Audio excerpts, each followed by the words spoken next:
Olá, alunos! Vamos fazer a revisão da nossa unidade 3 do trabalho no campo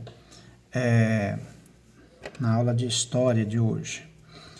Na página 36 e 37, então, nós temos aí a unidade 3 como objetivo aí de introduzir e analisar brevemente o desenvolvimento histórico da agricultura no Brasil e no mundo, bem como os impactos positivos e negativos do setor agropecuário nos dias de hoje.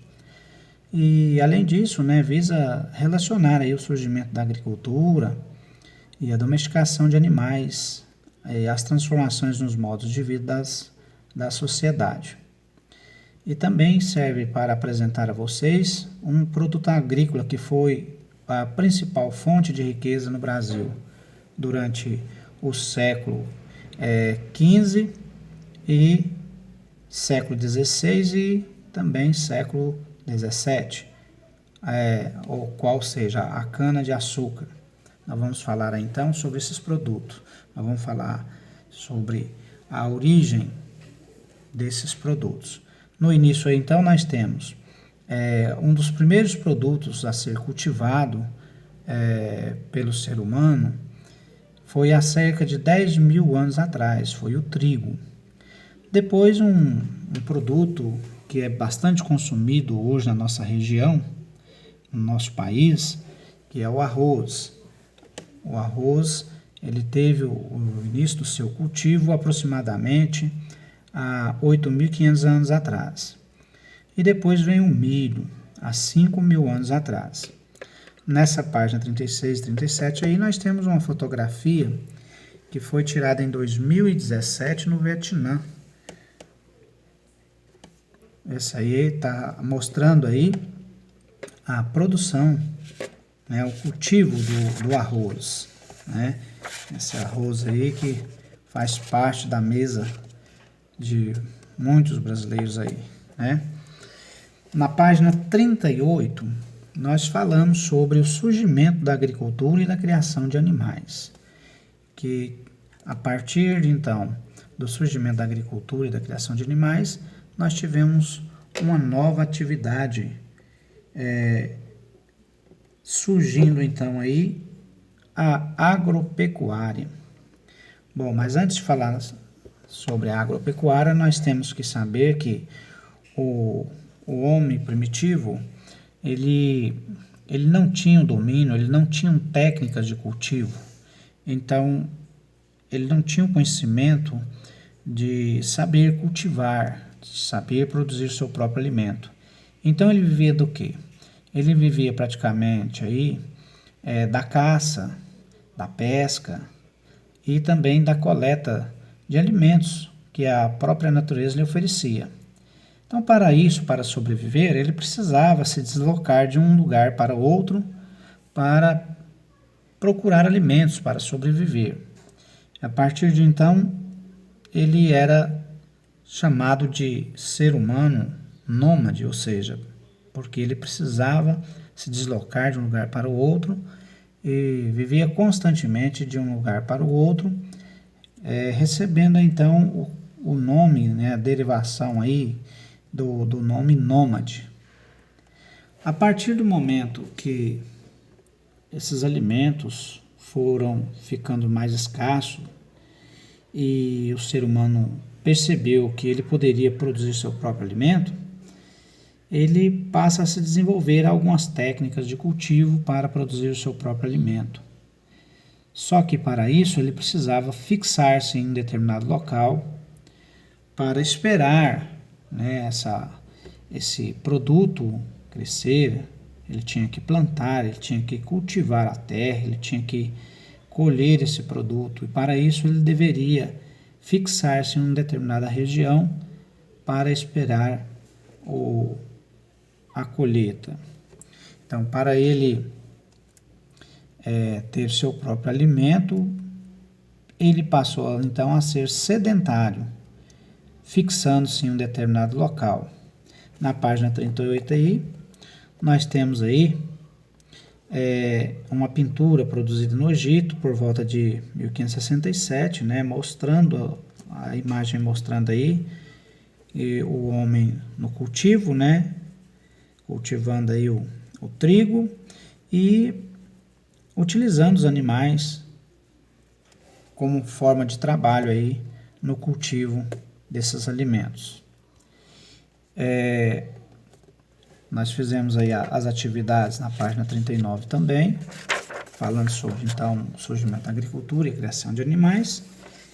E na página 40, falando sobre a importância da agropecuária, né? A agropecuária aí é a junção da agricultura e da criação de animais. Então, nós tivemos uma nova atividade desenvolvida, que foi a que chamamos hoje, na atualidade, de agropecuária.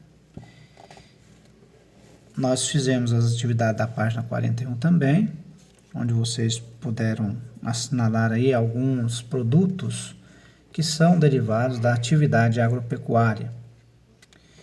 E aqui citamos algumas profissões que as atividades do campo trouxeram para os dias atuais, né? Como o agricultor, auxiliar de carga, né?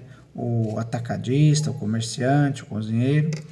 Então, esses produtos produzidos no campo, né, foram retirados às vezes do campo, trazidos para a cidade, transformados, e aí esses produtos então deram as condições de criar novas formas de profissões, novos empregos, né, gerando empregos aí então para a nossa sociedade. Na página 42, falamos sobre o engenho de cana, né? Lembrando que um dos primeiros produtos que o Brasil teve desde o início da colonização pelos portugueses foi o pau-brasil. Nós falamos sobre essa questão dos primeiros produtos que o Brasil teve como produção foi o pau-brasil. E em seguida, né, veio a produção de cana. Surgiram então os engenhos de canas de açúcar.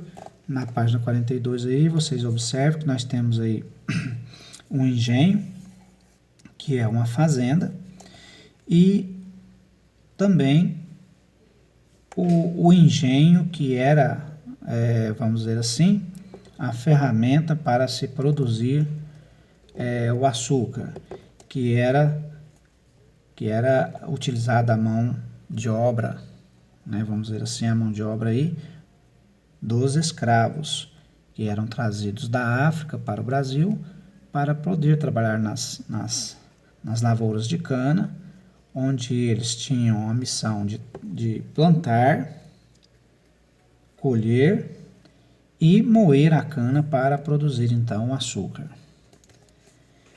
E na página 43 também nós temos aí já a modernização desses engenhos, né?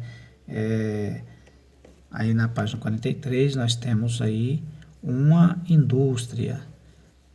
A partir então das técnicas de produção da cana lá na época colonial, onde existiam os engenhos de cana-de-açúcar, o Brasil foi se evoluindo e transformando esses engenhos em grandes indústrias e também utilizando-se a cana para produzir novos produtos, não só o açúcar, né, mas também produzindo o álcool, combustível para automóveis. E nessas atividades aí que nós fizemos na página 43, fica aí então as explicações do desenvolvimento então do engenho de cana-de-açúcar. E na página 44, um outro produto, né? Um outro produto que também deixa o Brasil com uma grande vantagem, que é a produção de cacau. matéria-prima do chocolate e que tem, então, um grande comércio nessa produção. O Brasil fica em 5º lugar na produção de cacau, pelo menos em 2013 e 2014. Bom, nós ficamos em 5º lugar na produção de cacau nessa época. Na produção, e os maiores consumidores de chocolate, né, são os países da Suíça e Alemanha e Irlanda. Nós falamos então aí sobre um produto, né, que traz para o Brasil um grande incentivo agrícola. E na página 46, então, vocês vão retomar o conteúdo, né? Vocês vão pegar essas explicações que eu estou passando para vocês para então responder essa atividade da página 46. E na página 47 nós temos uma autoavaliação, tá? Vamos ver aí. Vocês vão responder essa autoavaliação para ver se realmente vocês tiveram os conhecimentos que nós esperávamos, tá bom? Até mais então. Até breve.